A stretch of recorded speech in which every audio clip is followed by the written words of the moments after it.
Morning, YouTube. Happy Sabbath. As you can see, I'm finally in the office, and I have a beautiful desk thanks to Gabe, my teacher. And I'd like to give him a personal shout out and say thank you. Before we begin, I'd like to remind everybody to like, share, and subscribe. And due to the fact I am in the house in my office, one of my children may walk by. Today I want to talk to you about what makes a righteous person. What makes you righteous? What makes me righteous? What makes any of us righteous if we're even righteous at all? Is it how we act, how we dress, how we talk? The fact that we go to church and warm a pew bench? The fact that we keep the commandments? I would personally argue that it's all of these and absolutely none of these whatsoever. And that statement right there will make sense by the end of the video. Now Jesus says in Matthew 15:11, it's not that which enters into a man that defiles him, but that which comes out of a man that defiles him. And you might be asking yourself, what exactly does that mean? And if you are asking yourself that, well then Jesus gives an answer to that statement a few verses later.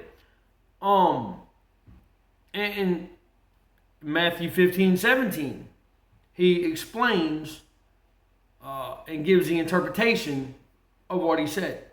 Do you not yet understand that whatsoever enters in at the mouth goes into the belly and is cast out into the drought, meaning the toilet? But those things which proceed out of the mouth come from the heart, and that is what defiles a man. Now, what exactly does that mean? It means your actions will reflect what is in your heart. Now, if you're 100% sold out to Jesus, then your actions are going to reflect it. And I'm not talking about the actions you commit in public. No. I'm talking about the actions you commit in private. Because it's when we are in private that we're actually our real selves. For example,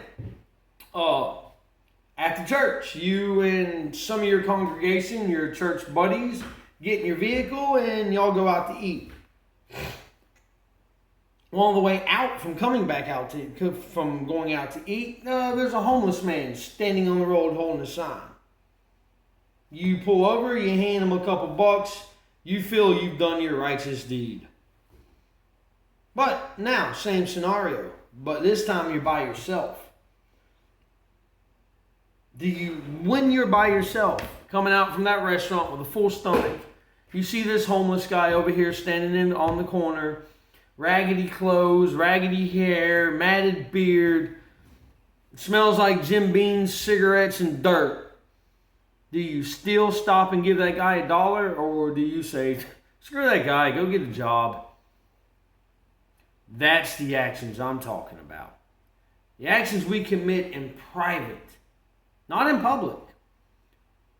Because even the Pharisees and Sadducees, the priests of Jesus' day, the same guys that had him crucified, the same guys that freed Barabbas, they followed the Torah, they followed the Ten Commandments in public. In public, they condemned people for committing sins that they themselves were committing in private. But in public, they had to give an act of appearance or an act of righteousness. They followed the Ten Commandments in public. The Pharisees and Sadducees had an appearance of righteousness by their acts and their deeds. But yet Jesus still condemned them because they were not righteous in their heart. What makes us righteous and holy in God's sight is our heart. God said, you shall love, in the Ten Commandments, it says, you shall love the Lord thy God with all thy heart and thy soul. Jesus says, this is my commandment, that you love one another Jesus also says, there is no greater commandment I give thee except love. Now, what do all these verses have in common? What do all these verses, those three that I just read, have to do with what we're talking about? What makes you righteous or what defiles you? Well, it's simple. What they all have in common, what it all relates to, is love. Because love comes from your heart. You love with your heart and you hate with your heart. Your heart is the key to your righteousness and your salvation. John 14:15, Jesus says, if you love me, you will keep my commandments. And if you are keeping the commandment, then your actions, your walk, your talk, your dress, all that will line up. And a great deal of many things, it'll all line up. But it will be coming from your heart. Versus a person who is walking and talking and acting and going to church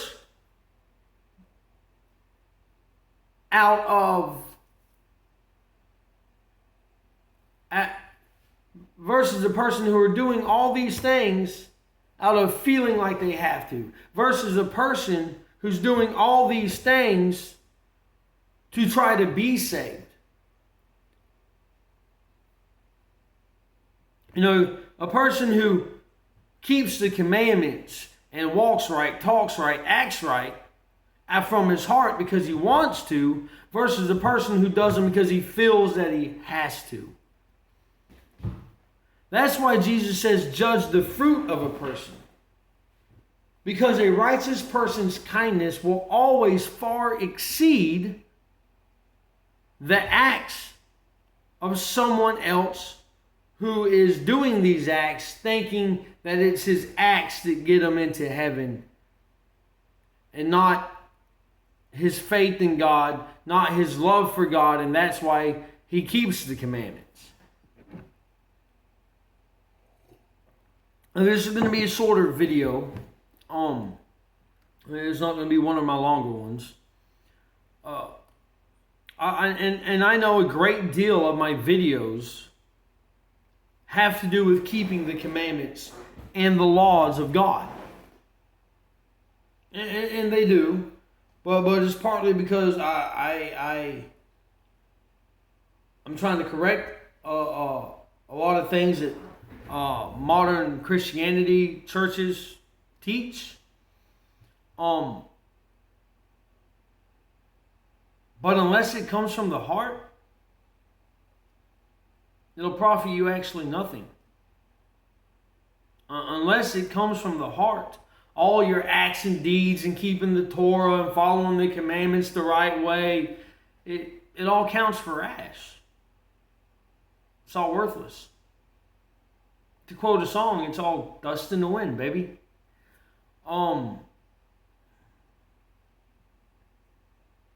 Righteousness proceeds from the heart.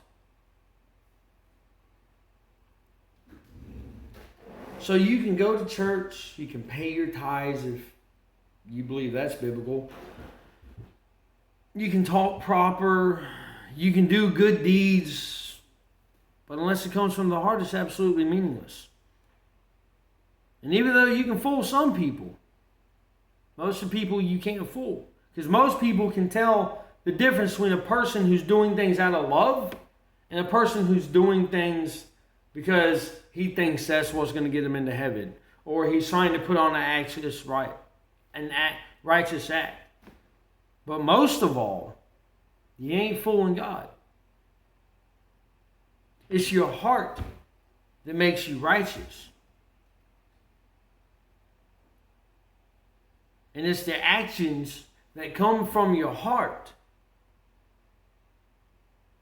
So your actions, your walk, your talk, your dress has everything to do with your righteousness and is what makes you righteous. And it has nothing to do with it at all. And Jesus says, pick up your cross and follow me. You're not going to pick up the cross of Yeshua, our Savior, and go through what he went through without being righteous. You're going to see all the hard times and be like, nope, sorry, bub, I ain't doing it. But if you're 100% sold out for God, if your heart is right, then your actions will line up. And you'll be more than happy to pick up that cross. You'll be more than happy to go through those hard times and trials. It's our heart that separates us from the rest of the world. What makes you righteous is your heart. So, I hope you got something from this little 15-minute or 10-minute video.